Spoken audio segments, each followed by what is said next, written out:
Et si en écoutant cet épisode, tu découvrais que toutes les limites et contraintes que tu penses avoir sont fausses?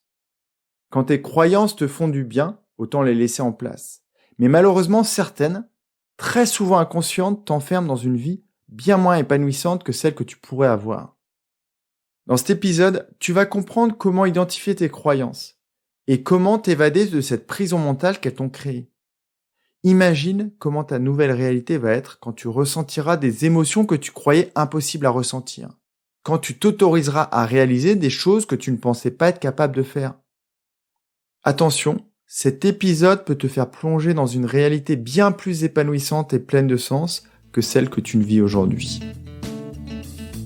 Salut à toi, tu es sur Dépasse-toi et je suis Sylvain Viens. Tous les mardis dès 7h, je te proposerai des idées pour comprendre ton fonctionnement, améliorer tes relations, trouver de la motivation ou encore développer ta confiance en toi. Et tout ça pour t'aider à créer une vie riche, épanouie et pleine de sens. Si tu ne veux rien louper et profiter de tout ce que j'ai à t'offrir, je t'invite à t'abonner à la newsletter sur mon site, sylvainviens.com. Aujourd'hui, je remercie Cap ou pas Cap 18 pour sa note 5 étoiles et ses très belles lignes. Sylvain, je te trouve généreux. Merci de nous transmettre autant de contenu gratuitement et de manière honnête et transparente. Ça change des gourous du dev perso qui ne cherchent qu'à vendre leur formation. Même si je comprends qu'il est nécessaire d'être rémunéré pour ce que l'on produit. Je trouve en tout cas ta démarche honnête et qualitative. Je recommande fortement l'écoute de ce podcast. Alors que rajouter Cap ou pas Cap 18 ? Tu parles très bien de ce dilemme. Offrir, mais manger. Merci en tout cas de m'aider à diffuser mon travail. Je te remercie très chaleureusement. Avant de vraiment commencer l'épisode, je voulais ne pas oublier de te dire que sur les notes de l'épisode, tu as un lien de téléchargement pour récupérer un e-book gratuit sur mon site. J'ai écrit une vingtaine de pages sur le processus dont je vais te parler dans cet épisode, mais aussi sur des croyances communes que je me suis amusé à démonter. Des croyances sur l'amour, sur la vie, sur le travail et sur l'argent. Donc voilà, tu peux le récupérer sur mon site. Et si tu es abonné à la newsletter, jeudi, tu le recevras automatiquement dans ta boîte mail. Donc revenons à notre sujet, donc les croyances. Et je suis sûr que tu te rappelles de cette histoire de Mohamed en saison 1. Cet éleveur nomade qui avait accroché une de ses chèvres avec une laisse invisible parce qu'il lui en manquait une.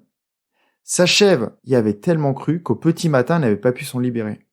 Elle se croyait réellement accrochée. Et donc, elle attendait que Mohamed la décroche. Ce que lui n'avait pas fait. C'est exactement pareil dans la vie. Tu n'oses pas faire des choses que tu crois impossibles à réaliser. Ou que tu n'oses pas être une personne que tu ne penses pas pouvoir incarner. Imagine que ton cerveau ait été programmé avec tout un ensemble de programmes. Tu es cette personne peut-être timide qui n'aborde pas facilement les gens, ou qui les aborde en rougissant. Tu es peut-être aussi cette personne frileuse qui n'ose pas passer à l'action à cause de ses peurs. Tu es peut-être aussi cette personne qui pense qu'elle ne sera jamais heureuse. Et si aujourd'hui, tu apprenais que tout ça, c'est faux. C'est juste une construction de ton cerveau. Alors oui, par le passé, tu as peut-être eu des difficultés à aller au contact des autres. Mais ça, c'était avant. Depuis, tu as rencontré des personnes, accosté des inconnus dans la rue. Mais ces informations-là, tu ne les as pas sélectionnées.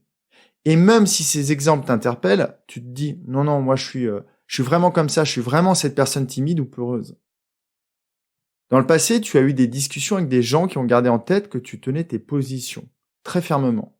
Et donc, ils te traitent de têtu. Mais tu as sûrement oublié toutes ces discussions où tu as changé d'avis et où tu as fait évoluer tes idées. Tu as omis ces discussions car elles ne correspondaient pas à ta croyance. Cette croyance que tu étais vraiment quelqu'un de têtu. Peut-être même que des fois tu as transformé la réalité qui t'entoure pour qu'elle s'ajuste à ce que tu crois de toi. Faut vraiment que tu comprennes, le monde est trop complexe pour qu'à chaque action, à chaque pensée, à chaque seconde de ta vie, tu te poses des questions. Donc tu essayes de l'organiser et tu te crées des sortes de règles, des croyances. À celles-là, tu peux ajouter des croyances que tu as intégrées à cause de cette domestication dont on a parlé en saison 1. Ces phrases toutes faites, répétées maintes fois à l'école, dans ta famille ou dans ton entreprise, que tu suis sans te questionner. Pour être en bonne santé, il faut consulter un médecin. Tu dois le respect aux personnes plus âgées. Ou encore, il ne faut pas trop laisser de liberté aux enfants, sinon... Toutes ces idées que tu considères vraies et qui modèlent ta réalité d'aujourd'hui. Si tu veux essayer de te les représenter concrètement, tu peux imaginer que dans ton cerveau, il y a des chemins. et qu'à chaque fois que tu bouges, tu passes par ces chemins. Aujourd'hui, je te propose d'en dessiner d'autres. Je vais donner un exemple. Tu réussis une fois, tu réussis 2 fois, tu réussis 3 fois. Tu enregistres ce chemin de la réussite dans ton cerveau et il devient une croyance. À chaque fois que j'essaye, je réussis. Celle-là, elle est géniale car elle va te porter vers l'action. Tu vas toujours essayer et donc très souvent, tu vas réussir. Malheureusement, tu le sais déjà, notre cerveau a un fonctionnement particulier qui souligne le négatif. Donc, tu as échoué une fois, tu as encore échoué, tu as encore à nouveau échoué. Et voilà un nouveau chemin de tracé, le chemin de l'échec. Quand tu essayes, dorénavant, tu échoueras tout le temps. Notre expérience ou notre environnement crée cette croyance. Et tous les jours, tu ne fais que la confirmer. Quand tu réussis, tu oublies, tu omets. Mais quand tu loupes, tu te dis, j'ai encore échoué. Et donc, au bout d'un moment, ces croyances te font échouer tout ce que tu entreprends. Elles te limitent dans ta vie. Et si tu ne fais rien, tu reprends toujours le même chemin. Jusqu'au jour où tu en as marre d'échouer. Et dans ce cas-là, soit tu n'essayes même plus, soit tu décides de dissoudre cette croyance. Imagine maintenant que tu passes par un autre chemin. Tu quittes la route, tu quittes cette pollution et toutes ces voitures qui klaxonnent. Et tu prends sur la droite un petit chemin en pleine nature, où les oiseaux chantent et où la nature est magnifique. Sur ce chemin-là, cette nouvelle croyance va te porter. Tu pourras cueillir des fleurs, tu pourras ramasser des champignons et faire tout ce dont tu as envie. Quand je te dis ça, tu bifurques tout de suite, mais c'est pas si simple. Faut avoir envie de dissoudre ces croyances. Il est plus simple de penser que tu es et que tu resteras toujours la même personne. Tu connais tes réactions, tu connais tes comportements dans telle ou telle situation. Alors que si tu décides de toucher à ces croyances, tu vas t'embarquer sur des chemins bien plus enrichissants et épanouissants, mais que tu ne connais pas. Si tu continues d'écouter cet épisode, c'est que tu préfères l'incertitude à l'inconfort. Quand tu dissous tes croyances, tu changes ta réalité. Toutes ces phrases fausses vont disparaître de ton mental et laisser la place à des phrases bien plus portantes, où tes réelles ressources vont pouvoir s'exprimer. Tu as dû remarquer que j'ai choisi le terme dissoudre, et pas démolir ou détruire comme dans la saison 1. Car en fait, certaines croyances sont utiles et nécessaires.